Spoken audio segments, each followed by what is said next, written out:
सभी साथियों को मेरा जय हिंद नमस्कार। साथियों, आज हम आपको इस वीडियो में भारतीय अर्थव्यवस्था से संबंधित जानकारी बताएंगे। भारतीय अर्थव्यवस्था में योजना आयोग, पंचवर्षीय योजनाएं, नीति आयोग, इनसे जुड़ी सभी प्रकार की जानकारी आपको बताएंगे। साथियों, सबसे पहले देखते हैं योजना आयोग क्या था। योजना आयोग का गठन कब हुआ, इसकी शुरुआत कब हुई, इससे संबंधित पूरी जानकारी। तो साथियों, योजना आयोग का गठन 15 मार्च 1950 को हुआ। योजना आयोग के अध्यक्ष प्रधानमंत्री होते थे। एक उपाध्यक्ष होता था जिसकी नियुक्ति मंत्रिमंडल की सिफारिश पर की जाती थी, जिसे कैबिनेट मंत्री का दर्जा प्राप्त होता था। योजना आयोग के प्रथम अध्यक्ष, क्योंकि योजना आयोग का प्रमुख यानी अध्यक्ष प्रधानमंत्री होता है, तो उस समय तत्कालीन प्रधानमंत्री योजना आयोग के प्रथम अध्यक्ष जवाहरलाल नेहरू रहे और योजना आयोग के प्रथम उपाध्यक्ष गुलजारी लाल नंदा थे। अब साथियों, जानते हैं योजना आयोग का गठन किस लिए किया गया, यानी योजना आयोग का उद्देश्य क्या था। योजना आयोग का उद्देश्य देश की आर्थिक समृद्धि एवं विकास के लिए योजना बनाना, देश के संसाधनों को अधिक प्रभावी तथा संतुलित उपयोग की योजना बनाना तथा ऐसे कारकों की पहचान करना था जिससे विकास अवरुद्ध हो रहा हो। साथियों, अब योजना आयोग काम कैसे करेगा, तो योजना आयोग ने पंचवर्षीय योजनाओं के माध्यम से काम करने का निर्णय लिया। पंचवर्षीय योजनाएं यानी 5 वर्षों के लिए योजनाएं बनाई जाती थी और एक लक्ष्य निर्धारित किया जाता था और उस लक्ष्य को 5 वर्षों के अंदर पूरा करना होता था। देखते हैं अब पंचवर्षीय योजनाएं। प्रथम पंचवर्षीय योजना की अवधि 1951 से 1956 तक रही। प्रथम पंचवर्षीय योजना हैरोल्ड डोमर मॉडल पर आधारित थी। इस योजना का उद्देश्य कृषि विकास करना था, यानी कृषि का विकास करना था। इस योजना के अंतर्गत भारत में भाखड़ा नांगल परियोजना, व्यास नदी घाटी परियोजना तथा दामोदर नदी घाटी परियोजना का विकास किया गया। प्रथम पंचवर्षीय योजना का लक्ष्य 2.1% GDP निर्धारित किया गया था। हासिल की गई विकास दर 3.6% थी। प्रथम पंचवर्षीय योजना एक सफल योजना रही थी। अब देखते हैं द्वितीय पंचवर्षीय योजना। इसकी अवधि रही 1956 से 1961। द्वितीय पंचवर्षीय योजना महालनोबिस मॉडल पर आधारित थी, जिसका उद्देश्य समाजवादी समाज की स्थापना करना था। इस योजना में कृषि विकास के साथ साथ उद्योगों का विकास किया गया। इस योजना में तीव्र औद्योगिकरण पर बल दिया गया। द्वितीय पंचवर्षीय योजना के अंतर्गत विकास का लक्ष्य 4.5% निर्धारित किया गया, जिसकी प्राप्ति 4.27% हुई।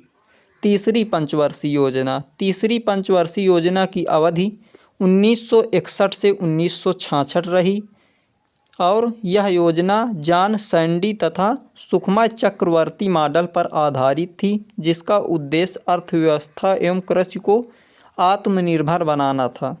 तीसरी पंचवर्षीय योजना के अंतर्गत 1964 में सोवियत संघ यानी रूस के सहयोग से बोकारो झारखंड में Bokaro iron and steel company की स्थापना की गई। तीसरी पंचवर्षीय योजना असफल मानी जाती है। असफलता का कारण भारत चीन युद्ध 1962, भारत पाकिस्तान युद्ध 1965 तथा 1966 से 1967 का भीषण अकाल था। तीसरी पंचवर्षीय योजना में विकास का लक्ष्य 5.6% निर्धारित किया गया था, लेकिन प्राप्ति सिर्फ 2.8% की हुई थी। इस योजना के बाद 1967 से 1969 तक कोई नई योजना लागू नहीं की गई।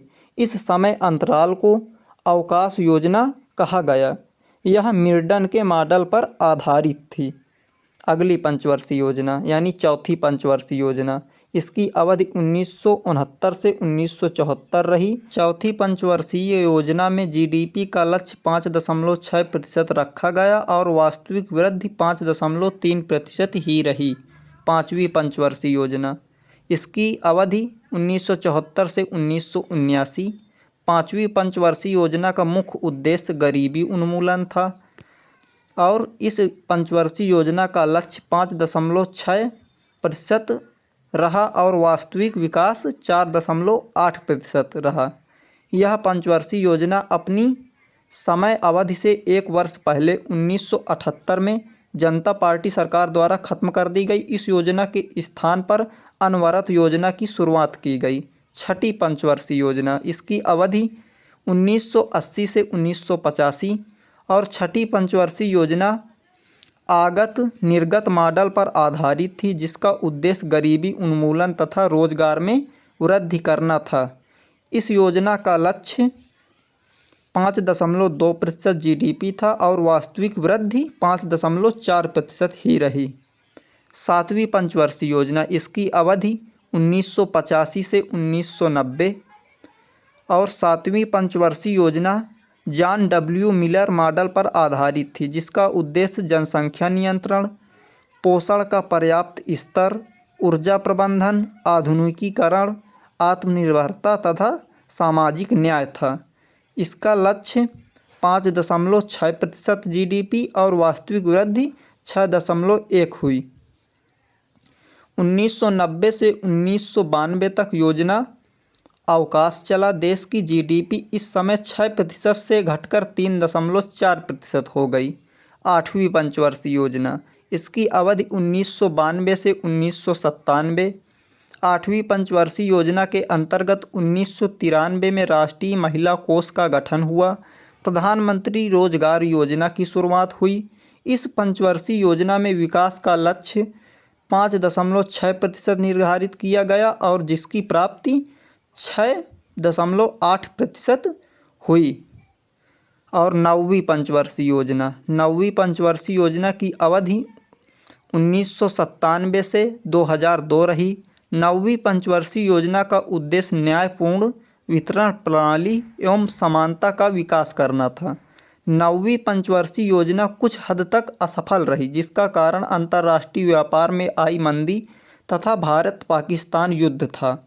इस पंचवर्षीय योजना का विकास लक्ष्य 6.5% निर्धारित किया गया, जबकि प्राप्ति सिर्फ 5.4% ही हुई। 10वीं पंचवर्षीय योजना, इसकी अवधि 2002 से 2007।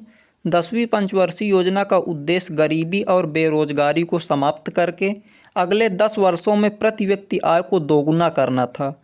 इसके अंतर्गत उपभोग के स्तर को बढ़ावा भी एक लक्ष्य था। 10वीं पंचवर्षीय योजना का विकास लक्ष्य 8% निर्धारित किया गया था, जिसकी प्राप्ति 7.6% हुई थी। 11वीं पंचवर्षीय योजना, 11वीं पंचवर्षीय योजना की अवधि 2007 से 2012। 11वीं पंचवर्षीय योजना का उद्देश्य विकास की उपलब्धियों को तीव्र गति से प्राप्त करना था। 11वीं पंचवर्षीय योजना के अंतर्गत विकास का लक्ष्य 9% किया गया, जिसकी प्राप्ति 8% हुई। अगली पंचवर्षीय योजना यानी 12वीं पंचवर्षीय योजना, इसकी अवधि 2012 से 2017 रही। 12वीं पंचवर्षीय योजना में सालाना 10% की आर्थिक विकास दर हासिल करने का लक्ष्य निर्धारित किया गया था। 12वीं पंचवर्षीय योजना का मुख्य उद्देश्य पूर्व में जारी लेट लतीफ़ योजनाओं और परंपराओं को दरकिनार करते हुए संसाधनों के विकास और ढांचागत परियोजनाओं के ऊपर ध्यान देना था। 12वीं पंचवर्षीय योजना में कृषि क्षेत्र में विकास दर को 4% तक प्राप्त करने का लक्ष्य रखा गया था। अब साथियों जानते हैं नीति आयोग के संबंध में, यानी नीति आयोग क्या है, नीति आयोग का गठन कब हुआ, इससे संबंधित पूरी जानकारी। तो साथियों आपको बता दें कि नीति आयोग का पूरा नाम राष्ट्रीय भारत परिवर्तन संस्थान है। नीति आयोग का गठन 1 जनवरी 2015 को किया गया था। नीति आयोग की स्थापना सतत विकास लक्ष्यों को प्राप्त करने और संघवाद को बढ़ाने के उद्देश्य से की गई। नीति आयोग के अध्यक्ष प्रधानमंत्री होते हैं व उपाध्यक्ष की नियुक्ति प्रधानमंत्री के द्वारा की जाती है। अब नीति आयोग के अध्यक्ष प्रधानमंत्री होते हैं। तो जिस समय नीति आयोग की स्थापना हुई उस समय के तत्कालीन प्रधानमंत्री नरेंद्र मोदी थे और नरेंद्र मोदी नीति आयोग के प्रथम अध्यक्ष थे। नीति आयोग के प्रथम उपाध्यक्ष अरविंद पनगड़िया थे। नीति आयोग के प्रथम CEO सिंधु श्री खुल्लर थे। ये रहा साथियों हमारा पूरा वीडियो। यदि आपको वीडियो अच्छा लगा हो तो हमारे वीडियो को लाइक करें और हमें कमेंट में बताएं कि आपको वीडियो कैसा लगा, और हमारे चैनल को भी सब्सक्राइब करें और घंटी को दबाना ना भूलें, ताकि हम कोई भी नया नॉलेजफुल वीडियो अपलोड करें तो उस वीडियो की नोटिफिकेशन सबसे पहले आप तक पहुँचे और आप उस वीडियो का लाभ उठा सकें।